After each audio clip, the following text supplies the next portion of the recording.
fans, welcome back to the only show on the internet that matters. It's Taun. Can't. Ouch, that hurts a lot. Joining me on the couch as always, it's the closed caption hero.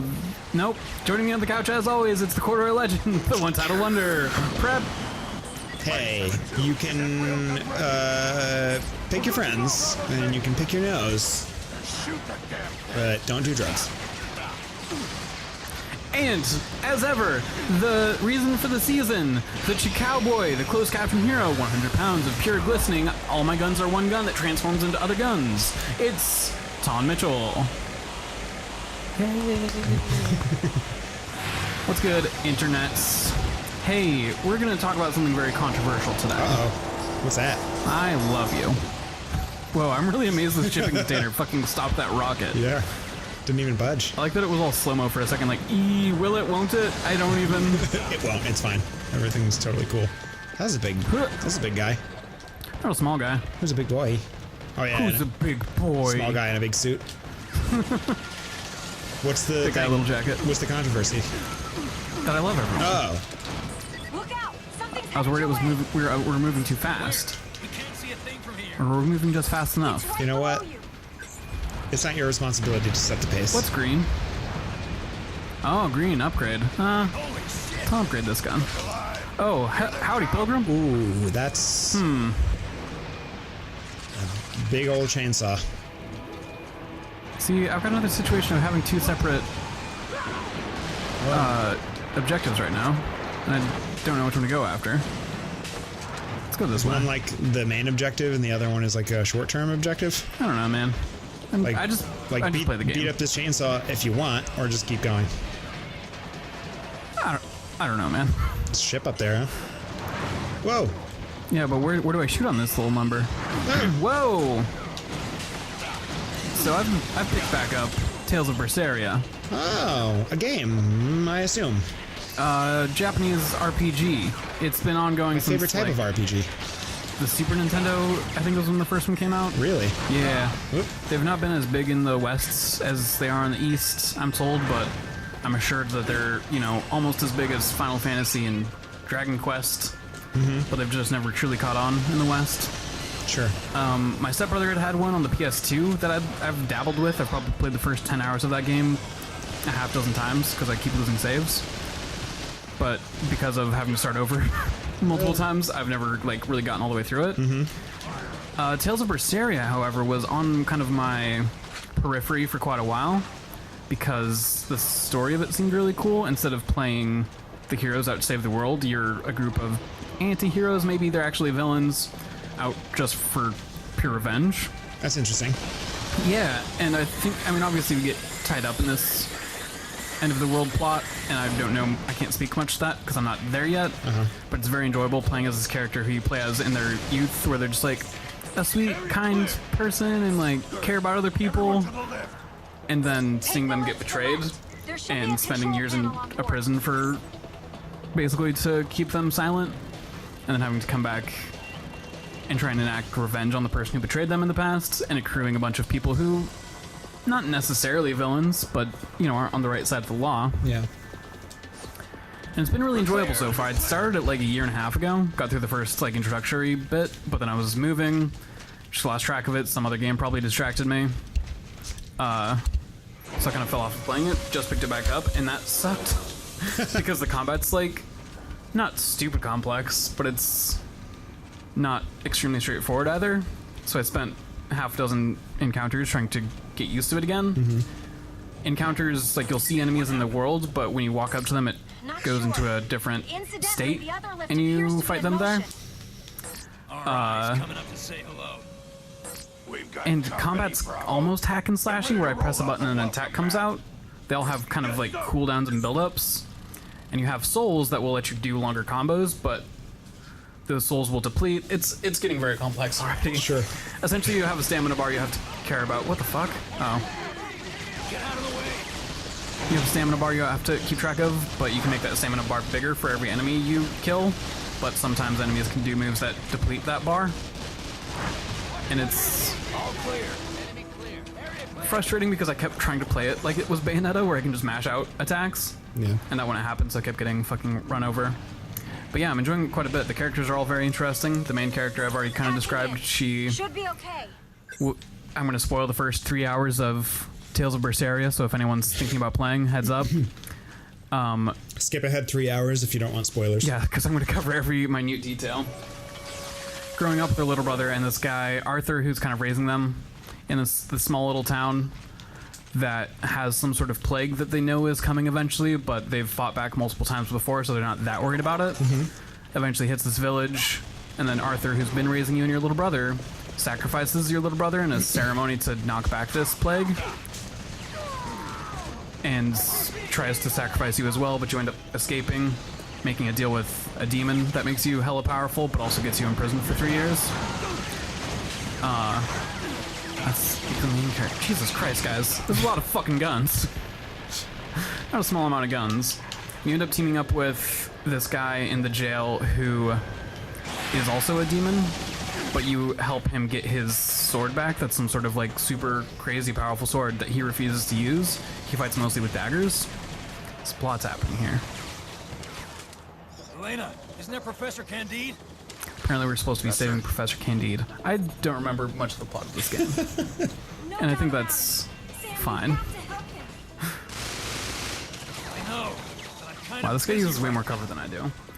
You also meet up with the first mate of a pirate ship who's trying to find the captain, who's similarly been done dirty by the same, like, church or whatever that did you dirty and killed your brother. Yeah, it's just enjoyable where your party's never welcome wherever they go, but you still, go to... Jesus Christ, there's no safe places. Somebody hide me, somebody hide me, somebody hide me. Somebody get me the fuck out of here. It did that cutscene when I just slid into a bunch of enemies. Yeah. And I kind of forgot that I was there because I was I like was... fine during a cutscene. Yeah. But yeah, it's kind of a unique experience to just be like, yeah, we're not like really supposed to be here, but everyone's kind of too afraid of us to do anything about it. And it's just an approach to an RPG storyline that I've not necessarily seen before. Yeah, that's cool. Yeah. I like that. It's enjoyable. I really hope I can figure out the combat eventually, because the way you set up, you can assign moves to all 4 of the face buttons, so square, triangle, circle, X, and then each of those can be up to a 4-move long combo. So if I'm on a battle screen, if I'm mashing square, I'm going to mash through these 4 set moves and then reset.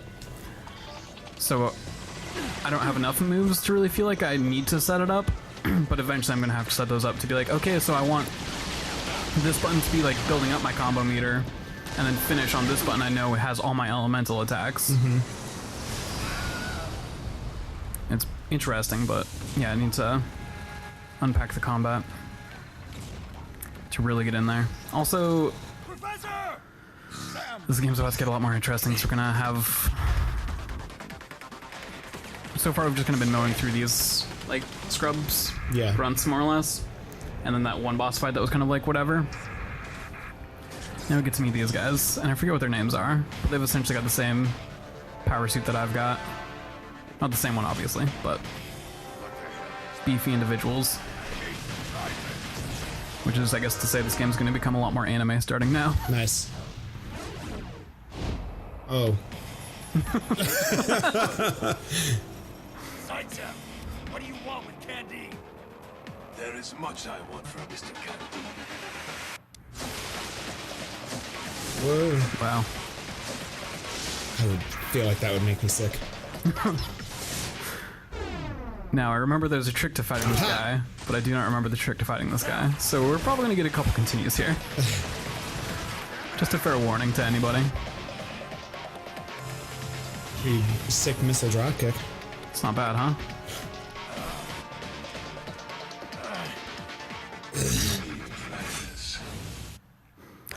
Alright.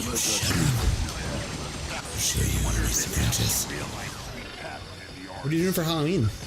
No plans. I haven't, this hasn't come up yet, but I've kind of cut off drinking. I'm not sure if I'm going to go back. So because of that, my plans are going to be different this year than they normally are.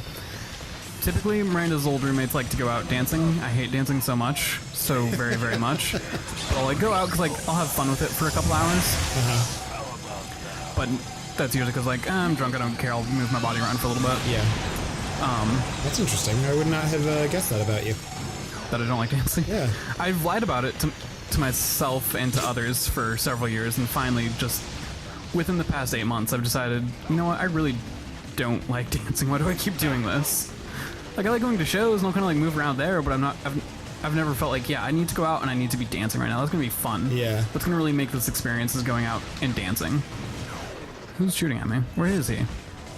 Where is this bad man? Bogey. So I'm kind of thinking I'm just gonna post up with some, like, maybe shitty horror movies. And call that a night. What about you? Y'all have a bit of a tradition, yeah? Yeah, I think we're probably going to try and do the same tradition. Which is emo night? Taco Cat. Taco Cat. Oh, Taco Cat, that's right. Yeah.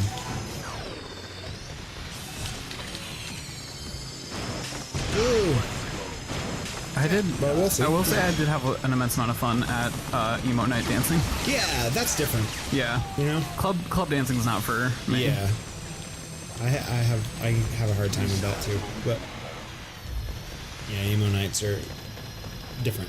Yeah, because it feels more like I'm at a rock show, and that's a totally you can kind of get away with just like doing a bop, yeah, you know, and like singing along and like doing some air punches. Yep, classic move. Hey, coward. So, what made you decide to fall off drinking? I've been meaning to for a very long time, to just like back off and like not drink as consistently or as much, but I just kept not, so I'm finally just like, just gotta like do it. Yeah. So I've been a little bit premeditated, where I was planning that last weekend was kind of the last like going out event I had, and it was like the perfect storm of one of Miranda's friend's birthday that was probably going to end in dancing, so I'm like, yeah, this is gonna remind me of all the things I don't really like about drinking, which is like going out to hang out with people I don't really know, and then end up dancing at some point.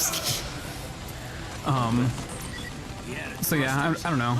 I don't think I get a lot out of drinking. I feel like more often drinking steals away from other things I'd rather be doing. Sure. Whether I'm too hungover to make art because I went out last night, or I'm behind on this where I want to be in this video game because I went out last night. Yeah. Instead of playing. And like for sure in certain settings I like hang out with a friend and like, oh shit, this is gonna make me fucking, I like hanging out with a friend, like watching a shitty movie and getting drunk about it, or like getting a couple drinks with friends and playing tabletop games, but there were too many events that weren't that, where I was drinking and just like, it's a waste of money. Yeah.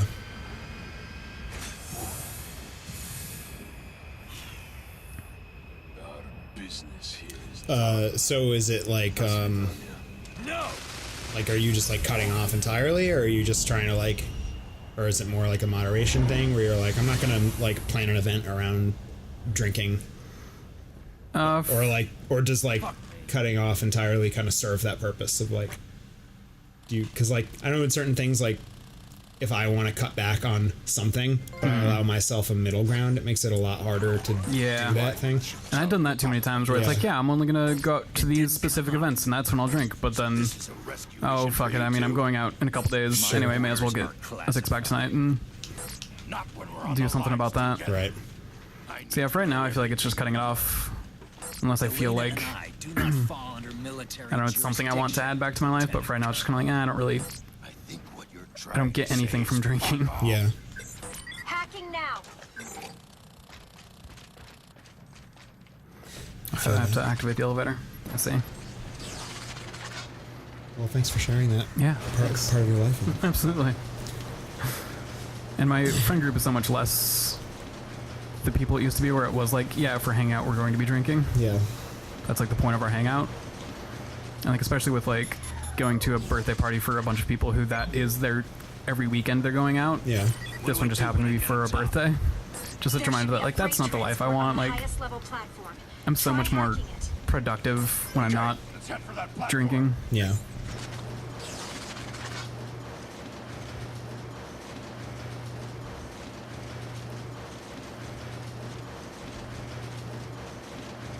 I wish more games had emotes, so I could just like have my character dance for times like this. Does this game like predate like online stuff? Not necessarily predate, but I think it just wasn't a focus for this little number. Also, that fight with that guy went way smoother than I thought it was going to. Well, that's good. Yeah, you seem like you got through that pretty easily. I kind of spaced that it was even over. I think we're in the middle of talking and I just like finished it.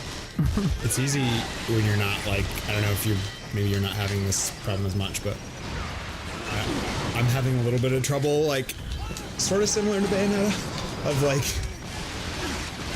recognizing when like scenery is changing. Yeah, this one's especially challenging for that. Oh my god, look at that fucking pose. Holy shit. It's good. Why can't they have that just throughout this game? It looks like fun, but yeah, it's like these environments are pretty repetitive. It's so repetitive. I'm trying to remember if it ever stops being these same backdrops. It's very pretty. I like this, like, I don't know, the backgrounds are really interesting. There's a lot going on here. Yeah, up in space, far away from us. Yeah, the world is... yeah. Things look really cool. Over there. Yeah, where you're not playing. Can I get to that upgrade? I'd like to get to that upgrade. Upgrade, please. Go up. Oh, these are bad hey, guys. I what's forgot up, about that. friends? Are those the barricades? Yeah. They're just little spider friends? Yeah, they're pretty adorable. I love them. Oh, that's awesome. I would die for them, but also I have to kill them, so it's really challenging to play some them. Wow, I upgraded my shotgun a couple times. Shall we? Oh, we shall. All right. Wait, are we recording another one after this? Yeah, this is number 3. Okay, cool. So, Something's killing me. well, let's find out what it is in the next thrilling and chilling and billing episode. Oh no! Bill and Ted's Excellent Adventure. Bill and Ted's Excellent Adventure. Hey, us. be excellent to each other, everybody. Do it. Wild Stallions.